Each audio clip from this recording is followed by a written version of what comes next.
Have you ever felt that frustrating sensation? You're dreaming of a better version of yourself, picturing these grand leaps forward. But then you look at the sheer mountain of change that seems to stand in your way, and you just feel, well, completely overwhelmed.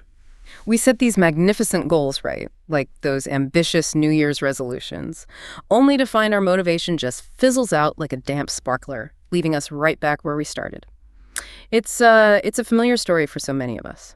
Oh, it absolutely is. We often put, immense pressure on ourselves for those radical life changes, those ambitious, sweeping overhauls. We're told to go big or go home. But what we frequently discover is that this all-or-nothing approach, it tends to lead directly to disappointment, maybe burnout, and ultimately failure. It's almost like we're unknowingly setting ourselves up for a stumble.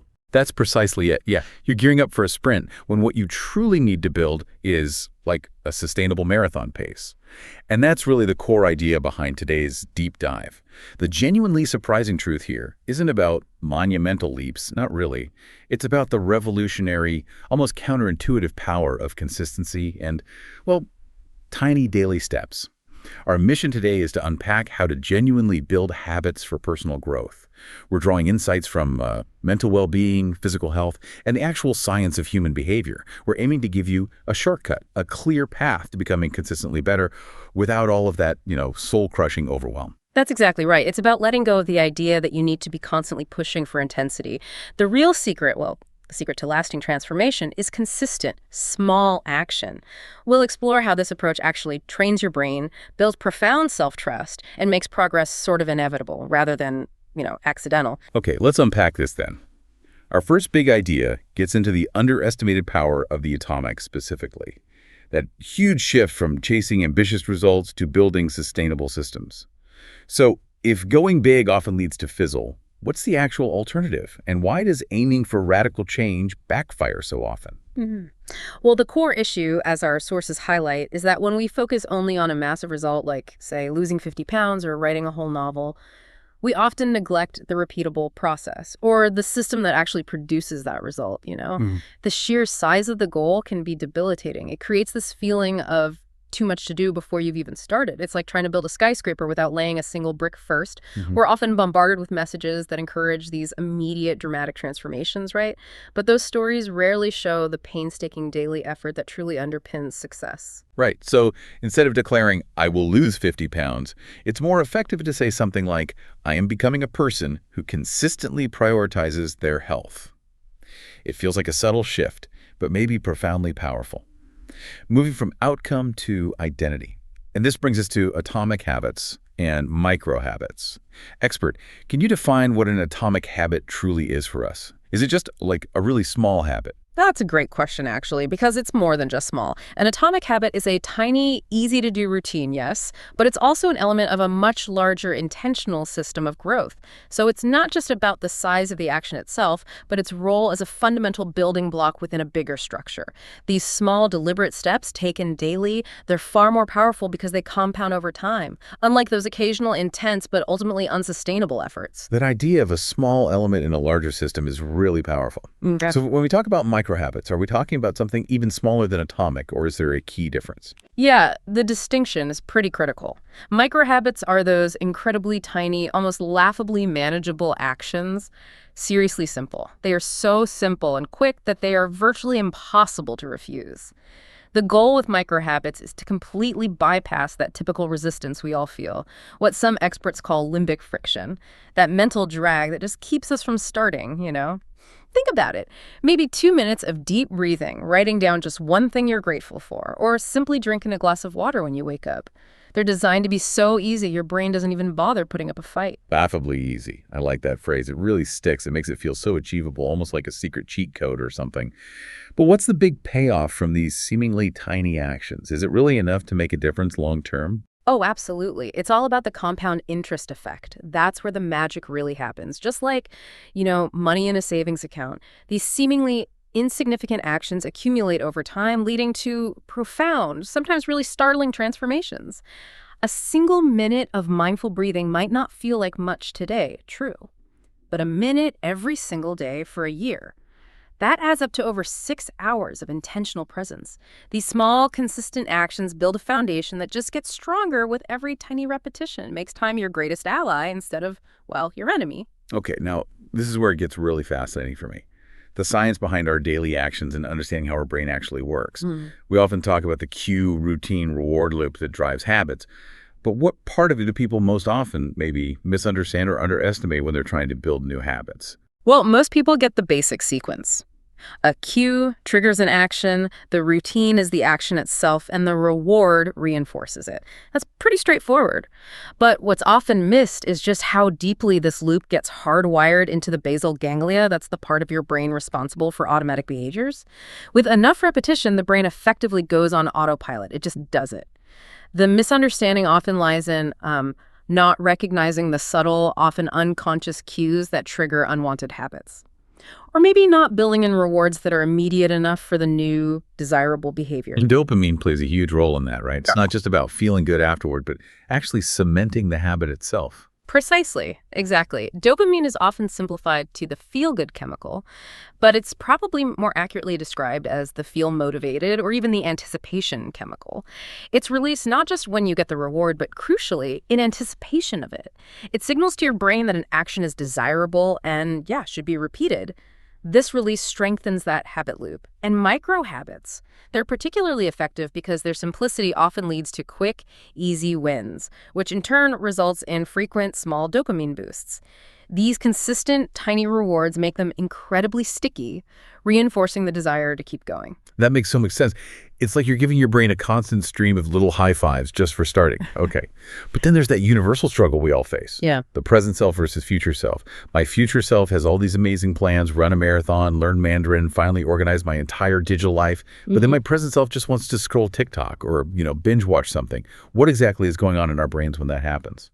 That's time inconsistency in action, and it's absolutely at the root of so much chronic procrastination. Your future self, an incredible planner and visionary, excellent at setting ambitious long-term goals. That future self values those delayed, significant rewards. However, the present self, the one actually making decisions right now, is basically wired for immediate gratification. Your brain naturally places a higher value on immediate rewards than on future ones, even if the future reward is objectively much, much larger. It's a very primal thing.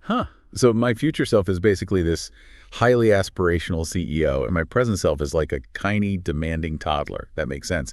And often the pain of procrastinating is actually worse than the work itself, isn't it? That nagging feeling, the guilt. You've absolutely hit on something crucial there.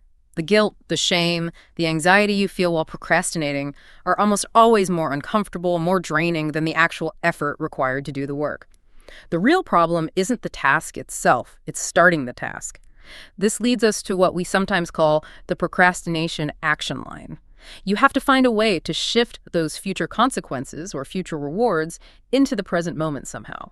Once the immediate pain of inaction or the immediate pleasure of action becomes compelling enough, you're forced across that internal action line and you just begin. Okay, so how do we translate all this fascinating brain science into, practical strategies for building a better us? Let's start with something you mentioned earlier that sounds really transformative, identity-based habits. What does that actually mean? Yeah, this is arguably one of the most effective ways to create lasting change. Instead of focusing only on what you want to achieve, say, running a marathon, you shift your focus to who you desire to become. Like, I am a runner. Every small action you take then becomes a vote for that desired identity. If you want to be a writer, you don't just aspire to write a book someday, you become a person who writes daily.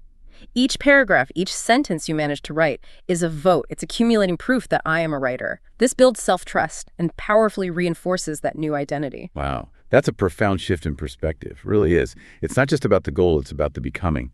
And this connects beautifully to the famous 4 laws of behavior change for building effective habits. Can you walk us through those? Absolutely. These laws provide a really simple, powerful framework. The first is make it obvious. Our environment is an incredibly powerful, often invisible hand shaping our behavior. You want to make the cues for your good habits basically impossible to ignore. For instance, imagine you want to start exercising first thing. Instead of leaving your workout clothes tucked away in a drawer, lay them out right next to your bed. If you want to read more, place a compelling book right on your pillow maybe, or by your toothbrush. These visual cues become immediate triggers. Yeah, I could totally see how setting up your environment like that instantly removes friction. It makes the desired action the default almost. What's the second law? The second law is make it attractive. This is where we can leverage something called temptation bundling. The idea is you only allow yourself to do a desired activity like listening to your favorite podcast or watching that guilty pleasure show while you're doing a task you tend to put off, like exercising or maybe folding laundry. The anticipation of the reward, that positive feeling, is what truly drives the action, not just the fulfillment of it later. You're essentially using what you love to make yourself do what you need to do. It makes the difficult task more appealing. Huh. That's a clever way to trick yourself into productivity. It reframes the chore as the gateway to something enjoyable. Love that. And the third law? The third law is make it easy, which fits perfectly with the law of least effort. We are naturally wired to gravitate towards the path of least resistance. It's just human nature. Therefore, the goal is to make the desired action as easy as possible. So easy it feels almost silly not to do it. This is perfectly encapsulated by the 2-minute rule. When you start a new habit, it should take less than 2 minutes to do. The entire idea is to make starting ridiculously simple, trusting that momentum will often carry you further once you begin. Less than 2 minutes. That sounds almost too easy. Won't people think they're not doing enough? And that's the precise point. The magic isn't really in the 2 minutes themselves, it's in starting. It's about showing up. If you want to work out, start with just 1 mile of running maybe, or even just 10 push-ups. If you want to read more, start with just 1 single page. The critical part, and this is key, is to commit to doing no more than this initial, almost embarrassingly easy commitment for, say, the first 30 days. This intentionally low bar prevents your mind from finding excuses because 10 push-ups is way less daunting than a 45-minute gym session, right? It truly builds the habit of just showing up. Okay. And within this idea of making it easy, how do concepts like single tasking and habit stacking fit in? Are they part of this? Yeah, they fit right in. Single tasking simply means dedicating your full, undivided attention to just one task at a time. No multitasking. It dramatically reduces stress and actually increases productivity because you're cultivating a kind of mindful engagement rather than trying to juggle multiple balls frantically. Habit stacking, on the other hand, is about cleverly attaching a new habit you want to build onto an existing, already established one. For example, after I brew my morning coffee existing habit, I will write 1 line in my journal, new habit. You're leveraging an existing automatic routine as a trigger for the new behavior, making it almost effortless to remember. Okay, so we've made the habit obvious, attractive, and easy. What's the final crucial law for making it stick? For cementing it? The fourth law is make it satisfying. Habits are most attractive and, importantly, enduring when they are immediately associated with positive feelings. This means you need to consciously celebrate the small wins. Each minor success, no matter how tiny it seems, provides a vital dopamine boost.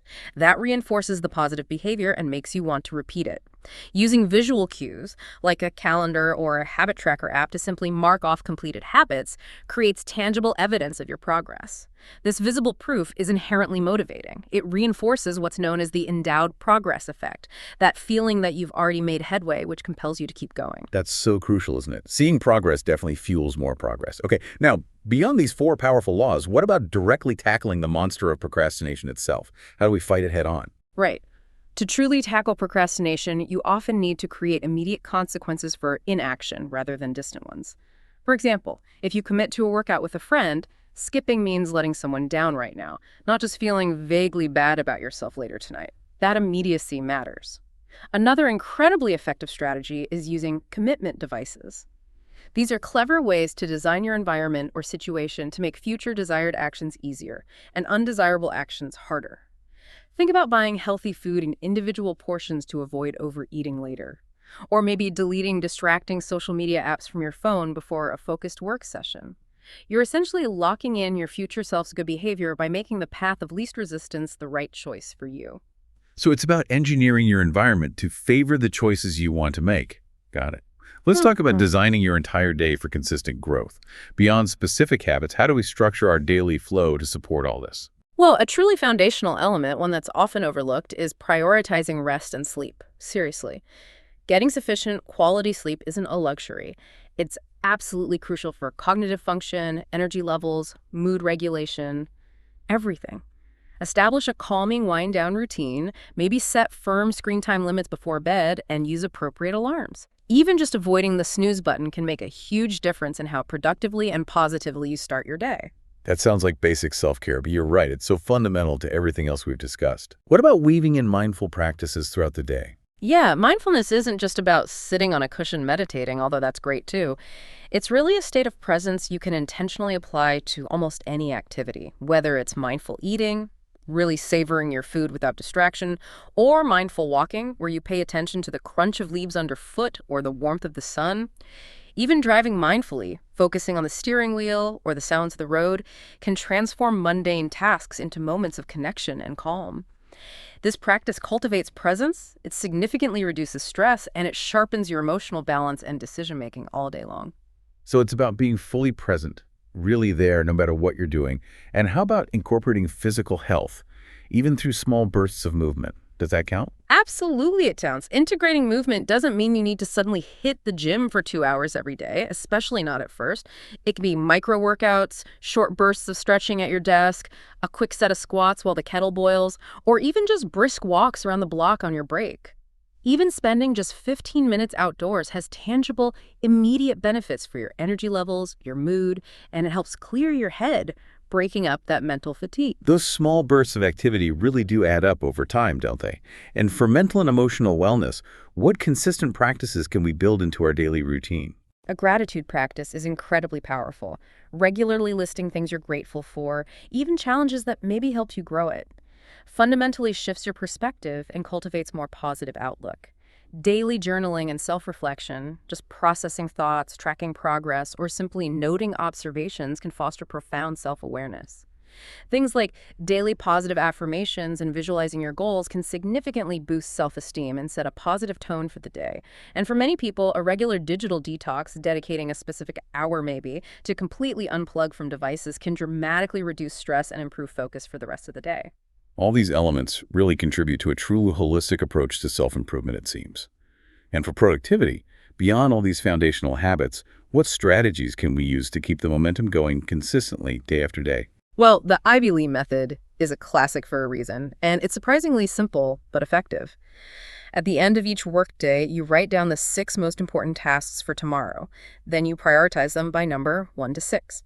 The next day, you focus on completing task number 1 until it's done, completely done, before moving to task number 2, and so on. This system dramatically removes the friction of starting each day because you already know what to do. And it forces single tasking.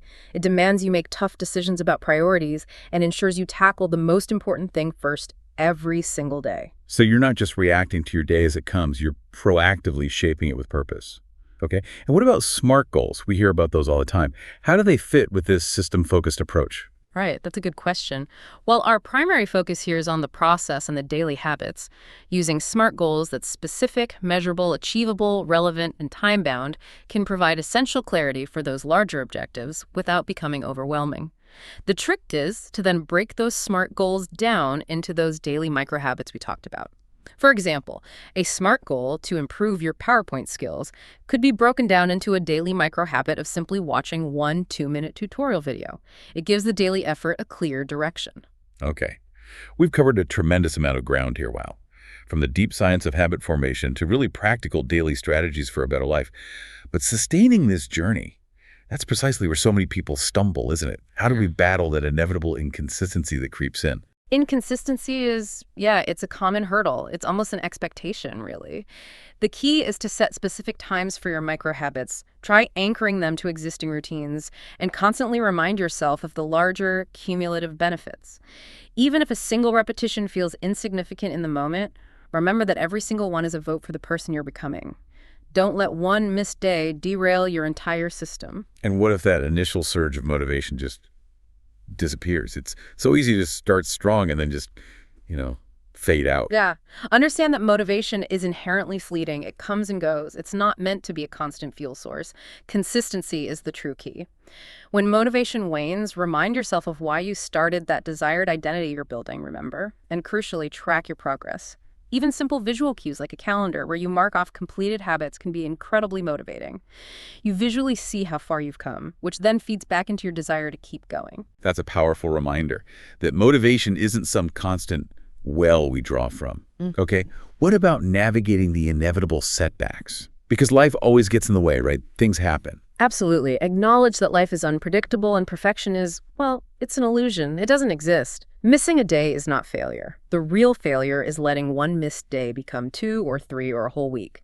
The key is to get back on track immediately, the very next day, or the very next opportunity. Don't let a small slip spiral out of control. Focus relentlessly on persistence, not perfection. The progress you've already made isn't erased just because of one missed step. Right, persistence over perfection. And finally, there's a really powerful, almost audacious principle mentioned in the sources, the 30-day no exceptions principle. This sounds incredibly intense. It is intense, no doubt about it, but it's remarkably effective for building that unwavering discipline and truly cementing a new behavior. For new habits, the idea is you commit to doing it every single day for 30 days straight. No weekends off, no vacation breaks, zero excuses. If you miss even one day, you restart the 30-day count from zero. Wow. Back to day one. Back to day one.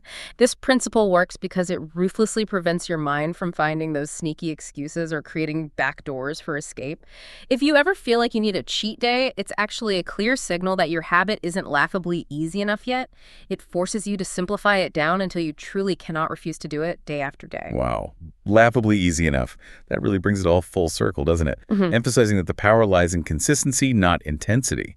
This deep dive has truly highlighted that lasting personal growth isn't built on those sporadic, intense bursts of effort, but on the profound, compounding power of consistent, even, laughably easy daily actions. That's really it. It's about training your brain, building deep self-trust, and making progress utterly inevitable over time. You're not just doing things. You are, with every single small action, casting powerful votes for your ideal self, day by day, habit by habit. It's a continuous compounding journey. It's not a single destination you just arrive at one day. So the question for you listening is, what tiny, consistent step will you take today? Not tomorrow, not this week, but right now. Which single minuscule action can you commit to that will cast the very first vote for the incredible person you're becoming? The power truly is in your hands, one small action at a time. Embrace this new mindset and watch your life transform.